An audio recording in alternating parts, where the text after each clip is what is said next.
लग्नाचे दागिने म्हणजे श्रीमंत पेशवाई दागिने, नाशिकचे सुप्रसिद्ध सराफ मयूर अलंकार सराफ। ताज्या बातम्यांसाठी नाशिक न्यूजच्या YouTube चॅनलला सबस्क्राईब करा आणि बेल आयकॉनला प्रेस करा।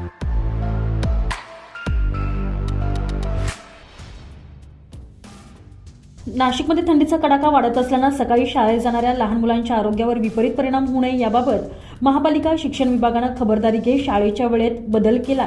पालकांच्या मागणीनुसार आता महापालिका क्षेत्रातील शाळांची घंटा 1 तास उशिरानं वाजणार आहे।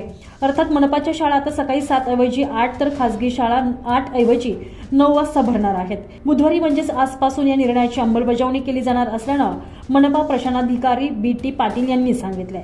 नाशिक शहरात महापालिकेच्या 100 शाळा आहेत, यापैकी 88 प्राथमिक आणि 12 या माध्यमिक आहेत। खासगी शाळांचा आकडाही जवळपास 350 पर्यंत आहे। राज्य शासनाच्या शिक्षण खात्यानं दिलेल्या निर्देशानुसार शहरातील प्राथमिक शाळा सकाळच्या सत्रात भरवल्या जातात। महापालिकेच्या शाळांची वेळ सकाळी 7 ते दुपारी 12:15 वाजेपर्यंत असते, तर खासगी शाळा सकाळी 7, 8 किंवा 9 वाजता भरवल्या जातात। मात्र नाशकात पारा 10 अंशाच्या खाली आल्यानं विद्यार्थ्यांच्या आरोग्याचा विचार करून शिक्षण विभागानं शाळा 1 तास उशिरा भरवण्याचा निर्णय घेतलेला आहे।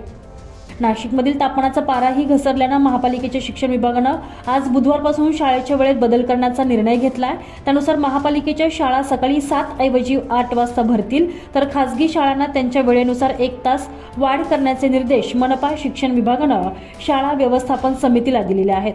त्यामुळे खासगी शाळा आता 9 वाजेपासून भरणार आहेत। संजय परमार, नाशिक न्यूज, नाशिक।